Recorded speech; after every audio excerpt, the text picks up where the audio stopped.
Welcome to the Wager Detective Report for breakdown analysis and prediction for this game.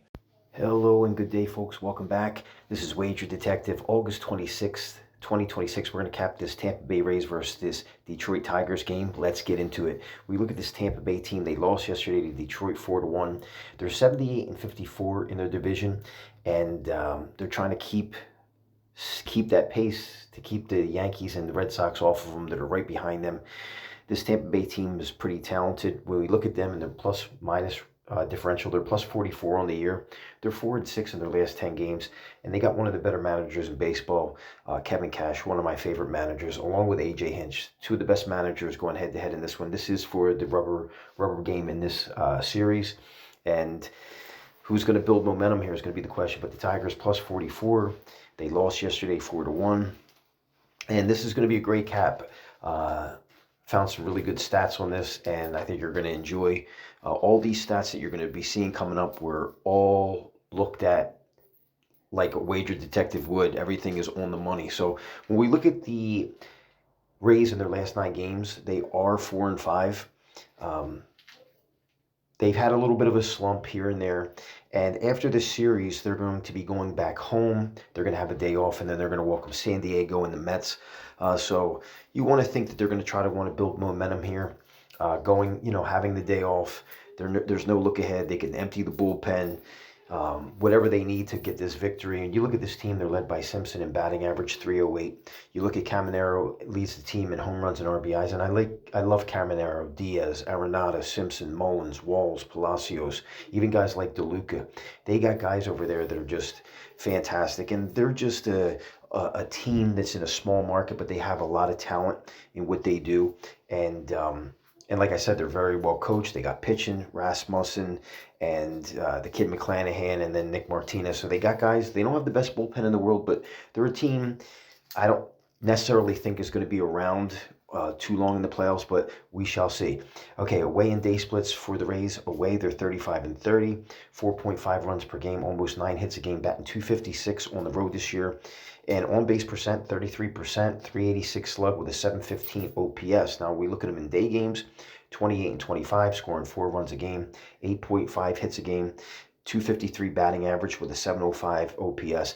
You look at them the away and day, they're pretty much identical in the way that they play and their numbers. I mean, it's just like absolutely so similar. It's just, so they're consistent. They're a model consistency team. And from the runs to the batting average to the OPS slug and on-base percentage, everything is away and day pretty solid. You know what I'm saying? You're scoring 4 runs a game, batting average, anything above 250. Between 2 splits, very good. If we look at them since July, they're 19-20, but they are scoring 5.51 runs a game, 11 hits a game, over a home run and a half a game. And again, since July, batting .263 with a 735 OPS. So even though the record's not there since July, still scoring some serious runs, getting a lot of hits per game, per game, and home runs are there. You can see it in the OPS, 735, and very respectable 263 batting average. Like I said, this team is very well coached and playoff bound. When we look at them, they're going to be seeing Troy Melton today, 25-year-old, 7-2 record this year with a 1.60 ERA. He's got 76 strikeouts in the year with a 1.00 whip. And if you look at this kid, man, it's like the Tigers just have guys in their farm system. They could just keep rotating in and out. You look at Melton this year, he's 7-2 on the year with a 1.01 whip in 15 game starts. Look at the ERA. 1.70 ERA. He's only given up 6 hits a game, a home run per 9, and strikeouts you'd like to see a little bit higher, but you look at the whip, you look at the fact that, the ERA, the kid is doing something right. And if you look at Melton's home and day splits, at home this year, he's 4-1 with a 2.09 ERA. He's only given up 7 hits a game. 1.63 home runs per 9 is a little concerning, but teams only batting .214 against them at home this year. We look at his day splits. He's 2-0 in 5 starts with a 1.17 ERA, giving up a little less than 6 hits a game. The walks are identical almost to the home splits, and he's not giving up any home runs during day games. So you look at those, they're both great. The record, the ERA gets better during the day, but fantastic numbers between his home and day splits for Troy Melton. And He's doing fantastic. You don't have overpowering stuff, but you look at these splits, 174 batting average against in his day games this year in 30 and 2/3. Fantastic numbers for Melton. Last 5 starts, Tigers 3-2 in his last 5 starts, plus 20 run differential. They're scoring 6 runs a game to 2 runs a game against. His last 5 starts, he's got 30 innings pitched. And look at this, guys, a 1.20 ERA. He's given up less than a home run a game. He's only given up 7.5 hits per 9. Walks are manageable. The wins came against, in his last 5, the wins came against the Giants, Mariners, and Orioles. The losses came against the Royals and the White Sox. The Tigers have lost his last 2 starts. But could the Tigers be turning the corner here? I mean, we shall see. Tigers, Melton, 4 days rest, 3-2 team record, plus 19 run differential, scoring 5.6 runs a game to 1.8. In 34 innings pitched on 4 days rest, he's got a 1.06 ERA. In his last 2 starts on 4 days rest, he's pitched 13 innings and has 0 earned runs given up, which is fantastic. So this kid definitely is definitely on the point. Is definitely on the ability to just shut games down when he needs to on 4 days rest. So when we look at that, a 1.06 ERA over 34 innings on 4 days rest. So fantastic. And they're scoring for him. So when you look at that, it's just really, really a contrast in how well this kid is. Now, when we look at the Detroit Tigers, they're 62-70 on the year. And they got a chance to make the playoffs, and I think the way that they're going to want to do it, I mean, there's a couple paths, but it looks like it could be the wild card. When we look at this team, they are 33-32 at home this year, and, you know, losing Mize and losing Skubal kind of hurt them, but look at them. They got the best run differential in the Central, right? They're 2-8 in their last 10, that's bad, but you look at their plus-minus run differential, I mean, they got a better run differential than Tampa Bay and the team that's leading the division, the White Sox. So this team has a chance to make the playoffs.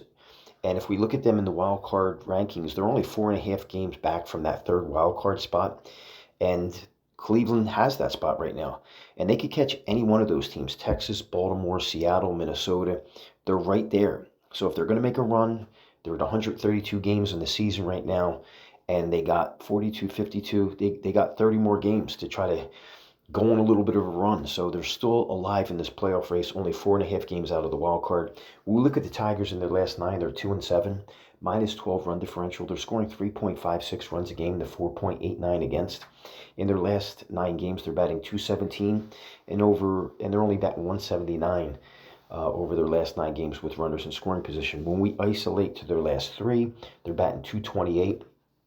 And they are batting .143 with runners in scoring position. So those numbers I expect to get better. You look at this team, McGonigal leads the team in batting average. Dingler leads the team in home runs and RBIs. I like this team.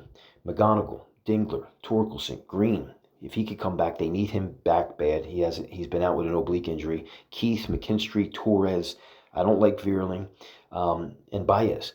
They got all the makings of guys that he could just flip a game on its head with home run, power, OPS, slug, you name it, batting average. They're good at home as we get into these splits. You look at them at home this year, they're 32-32, scoring 4.4 runs a game, almost 8 hits per game, over a home run per game. And the batting average decent, 241 with a 7.23 OPS at home. We look at their day games, 23-25, scoring 4.6 runs a game, 8 hits a game, and still over a home run per 9. The OPS still solid, 724, and the on-base percentage, 320. So those are all respectable numbers. And again, in both these splits, they're scoring more than 4 runs a game.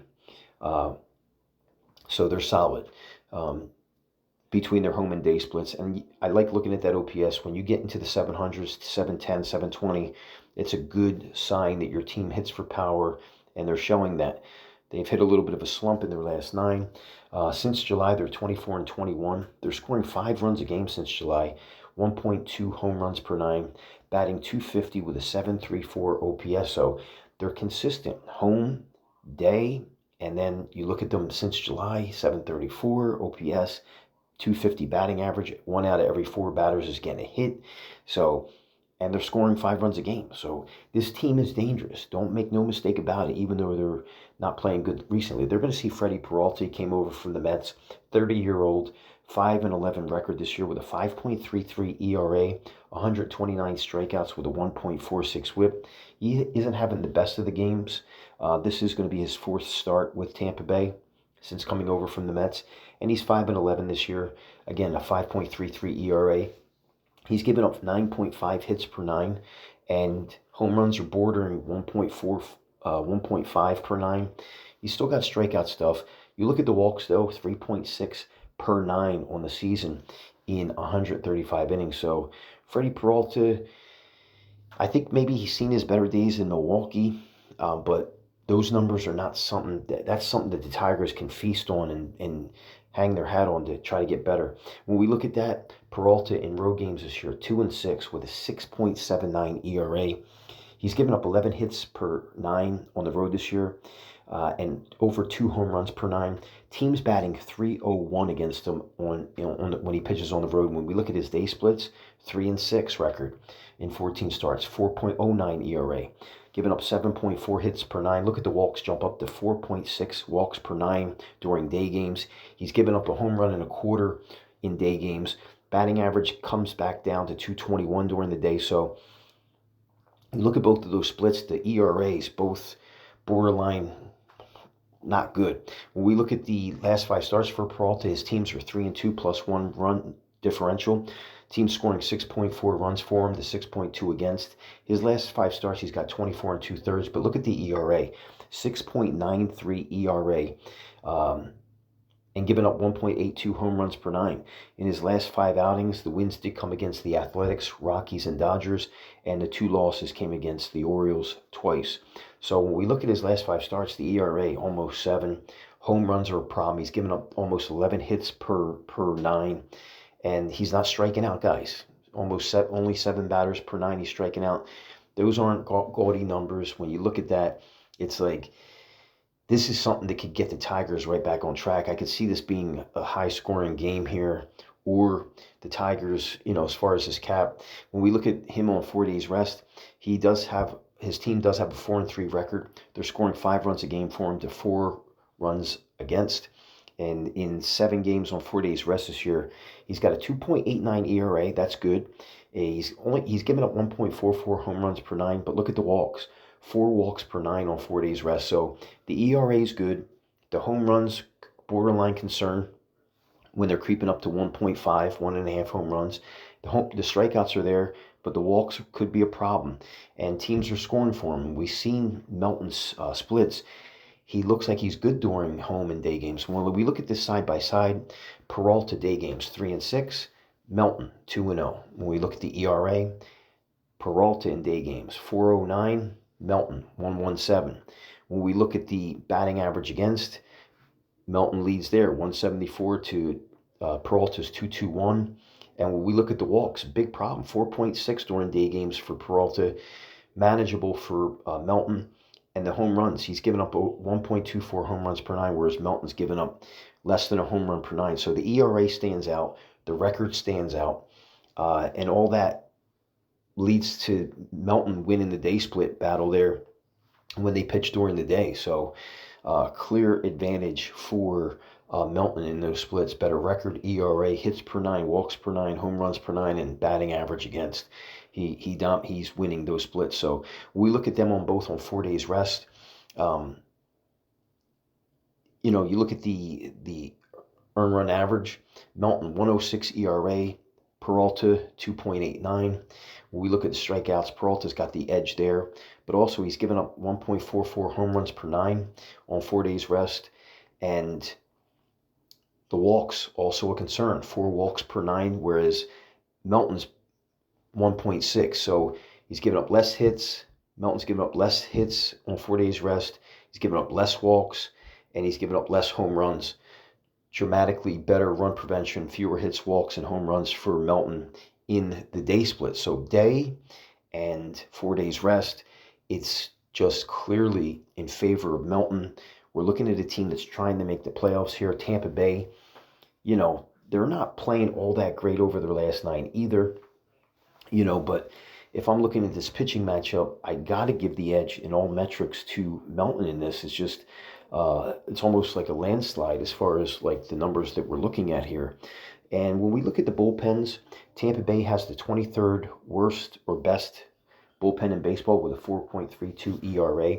When we look at who pitched yesterday for Tampa Bay, it was just Legumina. He had 27 pitches out of the pen. So Baker's fresh. Baker pitched Monday. Rodriguez didn't pitch since Monday. Clevenger didn't pitch since Monday. They're fresh. And you got it, like we said, the Rays are going to have off tomorrow before they welcome the Padres to town at home. So their bullpen is fresh. There's no question about it. When we look at the Tigers, Tigers got the better bullpen in baseball, 12th best, 3.86 ERA led by Kenley Jansen. When we look at their bullpen, Summers had 22 pitches yesterday. Wagyu had 18. Holton had 8, and Jansen had 16. So those aren't updated numbers that you see on the screen. They won't update, bullpen rankings won't update that till tomorrow. But Jansen's only had 16 pitches this week. These are all over the last 7 days of pitching. So if you see guys coming out of the pen, all those guys are fairly fresh. Even though Wagyu had 18, you might not see him. Summers, you might not see him because he had 22 yesterday. But if they need Jansen, I'm sure they could see him. Guys, if I'm looking at this game, I'm just a little upset. I couldn't have got the Tigers at a better number. I think they were plus 108. I just looked at the line now. That's an updated line that you're seeing there.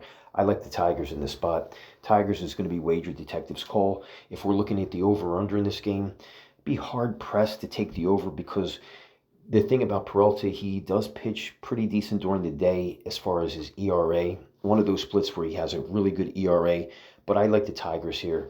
If I had to take a choice between the over and under, both team bullpens are fresh, ready to go.